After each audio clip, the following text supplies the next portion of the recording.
Down syndrome एक आनुवंशिक विकार है जिसमें एक बच्चा एक अतिरिक्त गुणसूत्र के साथ पैदा होता है। गुणसूत्र जीन के छोटे पार्सल होते हैं। वे नियंत्रित करते हैं कि गर्भावस्था के दौरान और जन्म के बाद बच्चे का शरीर कैसे विकसित और कार्य करता है। डाउन सिंड्रोम वाले लोग सही संसाधनों, सहायता और सलाह के साथ कार्यबल में बहुमूल्य योगदान दे सकते हैं। तो आइए इस विषय पर चर्चा करते हैं नागपुर के सुप्रसिद्ध कल्पतरु हॉस्पिटल के मशहूर paediatric neurologist doctor Umesh Biyani से हमारे इस खास प्रोग्राम में। मेरा नाम डॉक्टर उमेश बियानी है और मैं कंसल्टेंट पीडियाट्रिक न्यूरोलॉजिस्ट हूँ। और आज डाउन सिंड्रोम अवेयरनेस डे है और इसी दिन पे मैं आपको डाउन सिंड्रोम के बारे में कुछ चीज़ें बताना चाहता हूँ। पहली चीज़ कि डाउन सिंड्रोम ये एक आनुवंशिक बीमारी है और इस बीमारी के जो बच्चे होते हैं उनमें एक एक्स्ट्रा क्रोमोसोम होता है और वो 21 नंबर के क्रोमोसोम में एक एक्स्ट्रा कॉपी होता है और उसी के कारण ये बच्चों में शारीरिक विकास और बौद्धिक विकास में तकलीफ होती है। तो ये बच्चों में ऐसा होता है कि जब रिप्रोडक्शन और फर्टिलाइजेशन होता है माँ बाप में, तो 23 कॉपी ऑफ क्रोमोसोम जो बोलते हैं 23 कॉपी एक माँ से आते हैं और 23 कॉपीज फादर से आते हैं और ये जब जुड़ते हैं उससे ज़ाइगोट तैयार होता है। और इसमें क्या होता है कि जब ये ज़ाइगोट तैयार होता है तो माता पिता के जो 21st क्रोमोसोम का डिवीजन नहीं होता है और इसी के कारण एक एक्स्ट्रा कॉपी तैयार होता है और उसी के कारण बच्चों को डाउन सिंड्रोम होता है। जी सर, अगर डाउन सिंड्रोम के बारे में आपने बताया जाए कि अभी आपने बताया क्रोमोसोम की इसकी वजह से ये डाउन सिंड्रोम होता है, लेकिन इसके क्या प्रकार होते हैं डाउन सिंड्रोम के, इसके बारे में बातचीत करें। ओके, तो प्रकार ऐसा होता है कि डाउन सिंड्रोम का ये एक कारण है कि एक एक्स्ट्रा कॉपी होता है। दूसरे भी और कारण होते हैं जिसमें हम बोलते हैं कि ट्रांसलोकेशन होता है, मोसाइसिज्म होता है। पर ये जो ट्राइसोमी वाला है जहाँ पे 3 कॉपी बनते हैं क्रोमोसोम के, ये सबसे मेजर कारण है डाउन सिंड्रोम होने का। जी, आपने बताया कि ये एक आनुवंशिक बीमारी है, तो इसको किस तरह से पहचाना जाए, कब पहचाना जा सकता है कि बच्चे को डाउन सिंड्रोम हुआ है। ओके, तो ये देखिए कि जो डाउन सिंड्रोम जो बीमारी है ये जब बच्चा माँ के पेट में होता है 2-3 महीने का, तभी टेस्ट करके आइडेंटिफाई किया जा सकता है कि ये बच्चे को डाउन सिंड्रोम है या नहीं। इसके लिए स्पेशल मार्कर्स टेस्ट होते हैं। डाउन सिंड्रोम के लिए जो अपन टेस्ट कर सकते हैं और पता कर सकते हैं कि जो माँ के पेट के अंदर जो बच्चा है उसे डाउन सिंड्रोम है या नहीं, वो टेस्ट के लिए वो डबल मार्कर टेस्ट होता है, एक क्वाड्रुपल मार्कर टेस्ट होता है और NIPT टेस्ट होता है। तो NIPT ये काफ़ी सेंसिटिव टेस्ट होता है जिसे 99% पता कर सकते हैं कि जो शिशु माँ के कोख में है उसे डाउन सिंड्रोम है या नहीं। तो अगर आप ये टेस्ट करते हो प्रेगनेंसी के दौरान तो आप अराउंड 98 to 99% रूल आउट कर सकते हो कि जो बच्चा माँ के पेट में है उसे डाउन सिंड्रोम है या नहीं। तो ये सब टेस्ट प्रेगनेंसी के दौरान करना चाहिए।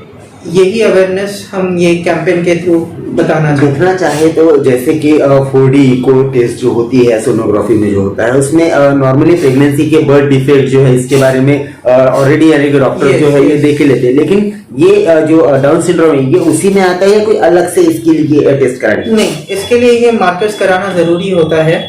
थोड़ा बहुत सोनोग्राफी के थ्रू पता चल सकता है कि बच्चे को डाउन सिंड्रोम है या नहीं, बट ये जो मार्कर्स मैंने आपको अभी बताया है ये बहुत ही स्पेसिफिक और सेंसिटिव है डाउन सिंड्रोम ये बीमारी के लिए पता करने के लिए। देखा जाए तो हमारे यहाँ पे लोगों में डाउन सिंड्रोम को लेके बहुत ज्यादा यानी कि जानकारी का अभाव है। तो अगर कोई बच्चा अगर जन्म ले लेता है और उसके बाद अगर पता करना है उसको डाउन सिंड्रोम है या नहीं, तो किस तरह से डिफाइन कर सकते हैं? देखिए, जब भी डाउन सिंड्रोम का बच्चा पैदा होता है इनके चेहरे की कुछ पिक्यूलियरिटीज होती है।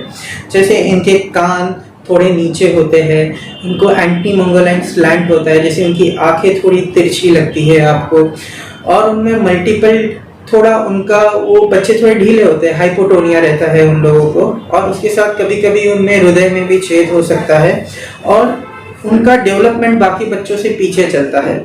अगर नॉर्मल बच्चा 1 साल में चलता है तो डाउन सिंड्रोम के बच्चे थोड़ा लेट चलेंगे, कभी 18 महीने, कभी 2 साल, कभी 2.5 साल, ऐसा है। और थोड़ा उनकी बुद्धि में भी थोड़ी थोड़े कम होते हैं बाकी के बच्चों के कंपैरिजन में, पर डाउन सिंड्रोम के बच्चे भी काफ़ी आगे जाते हैं, उन्होंने भी बहुत सारी चीज़ें अचीव की है।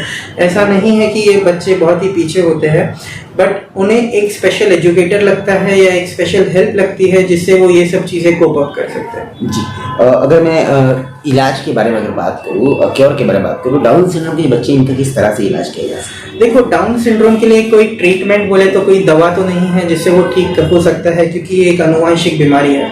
तो डाउन सिंड्रोम को क्योर करने के लिए या बच्चों को हेल्प करने के लिए अपन क्या कर सकते हैं, तो स्पेशली उसमें है कि फिजियोथेरेपी कर सकते हैं। फिजियोथेरेपी से उनके बॉडी में जो टोन कमी होती है तो वो टोन को आप इम्प्रूव कर सकते हो, उनको चलने में, बैठने में, बाहर भाग दौड़ में मदद हो सकती है। दूसरा है, ये बच्चों में कभी कभी हियरिंग प्रॉब्लम भी होता है, तो अगर आप उनके लिए बेरा करते हो या कोई ऑडियोलॉजी का टेस्ट करते हो जिससे पता चले उनका हियरिंग कैसा है, तो आप वो हियरिंग को और सुधार सकते हो, हियरिंग एड्स लगा सकते हो जिससे उन्हें सुनाई बेटर दे और उससे वो काफ़ी बोल सके ऐसा। तीसरा होता है कि ये बच्चों में कभी कभी हार्ट का डिफेक्ट होता है, अगर आप 2D को करके पता कर लो कि कोई हार्ट का डिफेक्ट है तो उसका सर्जरी हो सकता है, उसका ऑपरेशन हो सकता है। और एक थायराइड का टेस्ट भी ये बच्चों में करना चाहिए, कभी कभी ये बच्चे को थायराइड कम होता है, इसके कारण उनकी बुद्धि और कम हो सकती है। तो अगर आप थायराइड को प्रॉपर टाइम पे डिटेक्ट करके उसका दवा चालू करो तो आउटकम काफ़ी अच्छा होता है। जैसे डाउन सिंड्रोम के बारे में बात करें, मैंने बताया कि बहुत ज़्यादा अवेयरनेस ना होने के कारण डाउन सिंड्रोम बीमारी का इलाज ही नहीं हो पाता। लोगों में एक बहुत सी पहले एक विचारधारा आती है कि डाउन सिंड्रोम का इलाज क्यों? हाँ। तो ये मानवीय जीवन के लिए, एक बच्चे के लिए किस तक के इम्पोर्टेंट है, ये आप बताइए। देखो, डाउन सिंड्रोम का मैं आपको कुछ इसके ऊपर वर्क कराना ये कितना इम्पोर्टेंट होता है एक बच्चे के जीवन के लिए? देखिए, डाउन सिंड्रोम ऐसा बीमारी है जिसको अपन रोक सकते हैं, जिसको पता कर सकते हैं, और बच्चे को डाउन सिंड्रोम ना हो उसके लिए भी अपने पास काफ़ी टेस्ट है। डाउन सिंड्रोम के कोई रिस्क फैक्टर्स होते हैं, जैसे 35 साल या 40 साल के ऊपर की जो महिलाएं होती है उनमें डाउन सिंड्रोम का फ्रीक्वेंसी ज़्यादा होता है, तो उन महिलाओं ने तो स्पेशली ये सब टेस्ट करना चाहिए। हमने आपको जो बताया है उनमें फ्रीक्वेंसी अराउंड 3 to 4% होता है कि बच्चे को 100 में से 3 से 4% होता है कि वो बच्चों को डाउन सिंड्रोम रहे। अराउंड एक 25 से 30 साल की महिला को भी 0.1 to 0.5% चांस होता है कि डाउन सिंड्रोम का बेबी हो सकता है। बट ये चीज़ को अपन एंटीनेटली यानी प्रेगनेंसी के दौरान ही डिटेक्ट कर सकते हैं, और अगर बच्चा आगे भी है तो आगे वो बच्चे के लिए क्या कर सकते हैं, या उसे कोई हार्ट डिफेक्ट है या अपने को सोनोग्राफी में पता चलता है तो बच्चा पैदा होने के बाद उसे भी मदद कर सकते हैं। सर, अगर मैं डाउन सिंड्रोम की बात अगर करूँ तो जनता में एक, जैसे अभी एक माँ के लिए ये चीज़ बहुत ज़्यादा तकलीफदायक होती है अपने बच्चे के लिए एक्सेप्टेंस करना कि उसे डाउन सिंड्रोम है। हाँ। तो बहुत ज़्यादा यानी कि ऐसा यानी समाज में एक ऐसा ही होता है कि मेरा बच्चा पागल है क्या, आप ऐसा बोल रहे हैं, ये इस तरह की भी तकलीफें आती है, तो क्या कहेंगे आप? देखो, डाउन सिंड्रोम के जो बच्चे होते हैं वो शारीरिक और मानसिक रूप से थोड़े कमजोर होते हैं, पर इसका मतलब ये नहीं कि वो बच्चे पागल है या उन्हें कोई समझता नहीं है। वो बच्चे भी एक आराम से जिंदगी गुजार सकते हैं। काफी डाउन सिंड्रोम के बच्चे हैं जो अच्छा स्कूलिंग करते हैं। डाउन के बच्चों को काफी म्यूजिक पसंद होता है। कितने डाउन के बच्चे हैं जो बड़े बड़े म्यूजिशियन बने हैं, कोई पार्लियामेंट में है, कोई ओलंपिक्स में है, कि कोई एथलीट है। तो ये सब चीजें भी डाउन के बच्चों ने अचीव किया है। तो ऐसा नहीं है कि डाउन सिंड्रोम है तो बच्चे का कुछ कर नहीं सकते या बच्चा आगे कुछ कर नहीं सकता है। ये बच्चे थोड़ा स्लो होते हैं बट वो एवरेजली बहुत अच्छा परफॉर्म करते हैं लाइफ में। जी सर, मैं आपसे एक सवाल ये पूछना चाहूँगा कि डाउन सिंड्रोम ये पूरी तरह ठीक हो सकता है क्या? देखो, डाउन सिंड्रोम के लिए ऐसा कोई दवा तो नहीं है क्योंकि ये अनुवांशिक और जेनेटिक बीमारी है। तो इसे अपन सिर्फ बच्चे को मदद कर सकते हैं कि वो जो चीज़ में लैक हो रहा है तो आप वो चीज़ में उसे प्रोत्साहन दे सकते हो और उसे आगे बढ़ने की हिम्मत दे सकते हो। बट ये चीज़ है कि आप नेक्स्ट प्रेगनेंसी में ये चीज़ रोक सकते हो। अगर आपको दूसरा नॉर्मल बच्चा चाहिए, आपको एक डाउन सिंड्रोम का बच्चा है तो आप दूसरा बच्चा नॉर्मल हो सकता है अगर आप ये सब टेस्ट करवा लो। जब बोलते हैं ट्रिपल मार्कर, क्वाड्रुपल मार्कर और NIPT, इससे कंफर्म होता है कि जो आपके पेट में बच्चा है उसे डाउन सिंड्रोम नहीं है, तो आपका नेक्स्ट बच्चा एकदम ही नॉर्मल और हेल्दी होगा। जी सर, अगर मैं कल्पतरु क्लिनिक एंड डायग्नोस्टिक सेंटर की बात करूँ तो यहाँ पे कौन कौन से फैसिलिटीज डाउन सिंड्रोम और ऐसे ही बीमारी के लिए उपलब्ध है? हमारे यहाँ जो डाउन सिंड्रोम के बच्चे हैं उनके लिए हियरिंग टेस्ट है जिसे हम बेरा कहते हैं। हम वो टेस्ट से पता कर सकते हैं कि डाउन सिंड्रोम के बच्चे को कितना उनका हियरिंग कैसा है, वो सुन पा रहे हैं या नहीं पा रहे, और अगर उनका सुनना कम है तो हम उसे हियरिंग एड प्रोवाइड कर सकते हैं।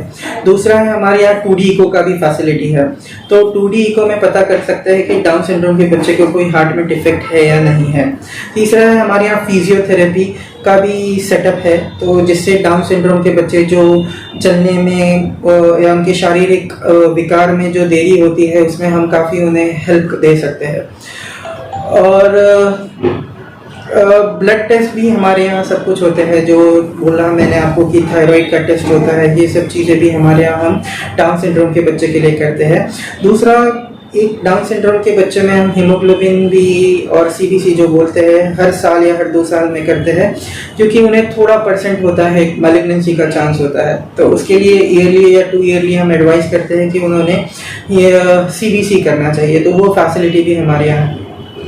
अगर डाउन सिंड्रोम या किसी भी व्याधि संबंधित अगर किसी को आपसे संपर्क करना है तो किस तरह कल्पतरु क्लिनिक से जुड़ सकता है या आपसे परामर्श ले सकता है? यस, तो हमारा जो कल्पतरु क्लिनिक एंड डायग्नोस्टिक सेंटर है, ये आप ऑनलाइन भी सर्च करोगे गूगल पे तो आपको मिल जाएगा। हमारा ये लोकमत बिल्डिंग में B विंग 9th फ्लोर पे हमारा जो क्लिनिक है, हमारा जो नंबर है वो भी आपको हम लोग ये आपको नीचे दिखाई दे रहा है, तो आप यहाँ पे कांटेक्ट करके हमसे कभी भी संपर्क कर सकते हैं, और हम आपको पूरी तरह से डाउन सिंड्रोम के लिए जो भी और हम आपको पूरी तरफ से मदद करेंगे कि आपका बच्चा डाउन सिंड्रोम में बेहतर परफॉर्म करे। Thank you.